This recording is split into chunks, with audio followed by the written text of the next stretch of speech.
baby, I have a story time for ya.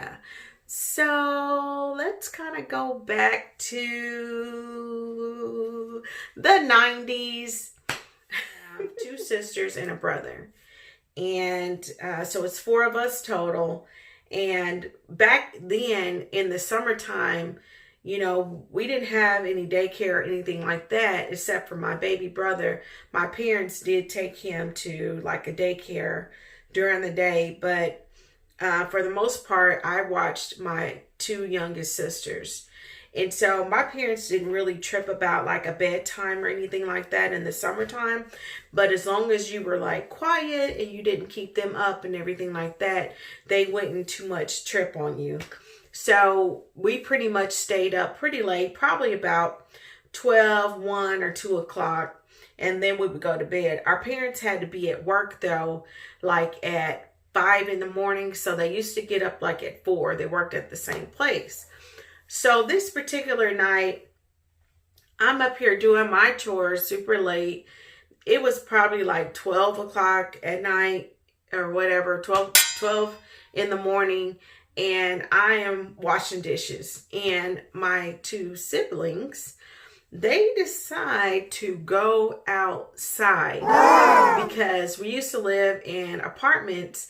And a lot of the apartment kids would basically sneak out at night, and my sisters knew what time the kids snuck out and they knew where they were going to be.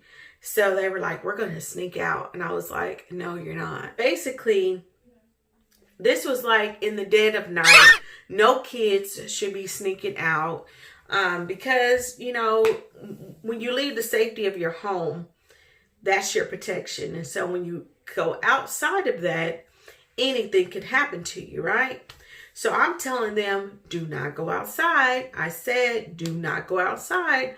I didn't feel like it was necessary to go wake up my parents because I didn't really want them to get in trouble, but I also wanted them to listen to me.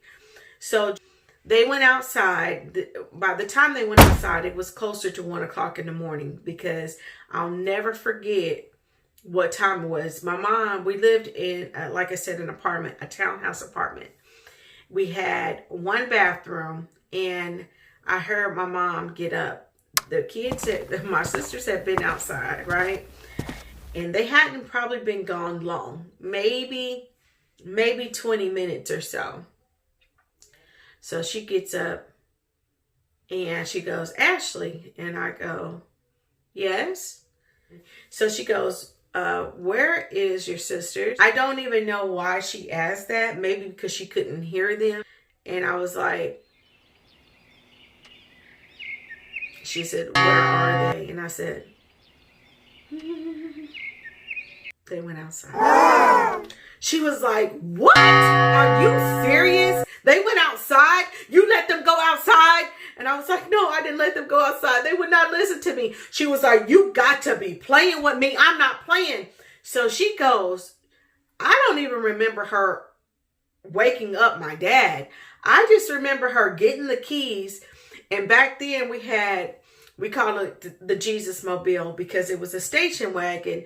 And my dad had Jesus is real in gold letters on the back of that station wagon. And I had to drive that station wagon to school, everywhere.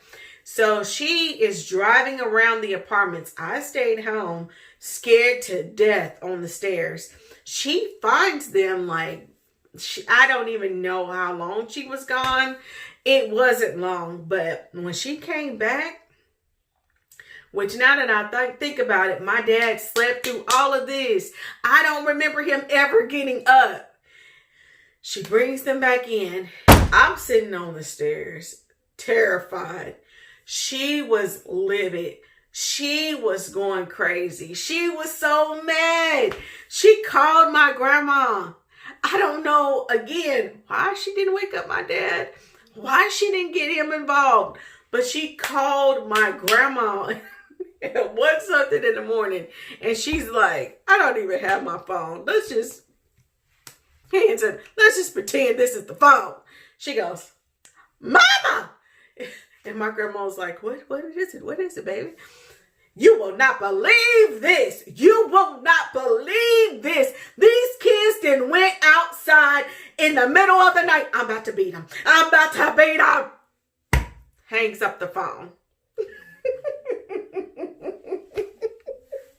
Whole time, me on the stairs. Oh, it wasn't me. It wasn't me, Mama. I told him not to go. My mama got the belt and she whooped them all around that living room.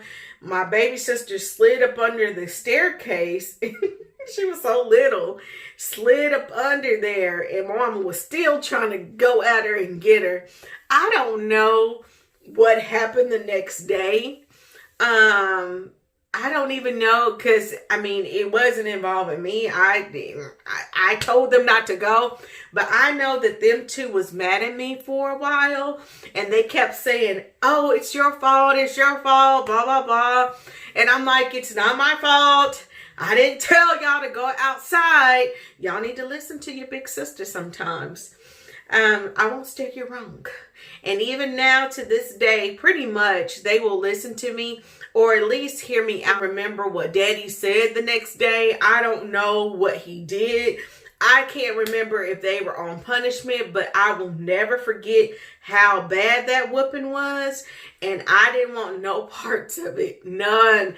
So I never snuck out. I did not even think about sneaking out in the middle of the night because I did not know when my mama was going to get up, when she's going to be just checking around. And, you know, like I said, my sisters were mad at me for a while because they were like, oh, you just ratted us out. And I said, what was I supposed to do? Say that y'all was down there, you know, down, because she was just standing at the top of the stairs and she was like, hey, Ashley, where are they at? And I was just like, and for me, everybody that knows me, it's so hard for me to lie. I cannot, like, before I even know it, I have spilled the whole truth and nothing but the truth. So help me God, like that since I was little. So when my mom asked me where they were, I could not think of anything else but to say they went outside. That's all I said. And I was frozen in fear because I did not want her to beat me. And when I say beat, I really mean like spank me the belt. So that's how I grew up back in the day. But yeah, so that's what happened. And yeah, they survived it. So that's just a little quick story time for you. How my sisters snuck out in the dead of night. Love you and I hope you're having a beautiful day in the neighborhood. Peace.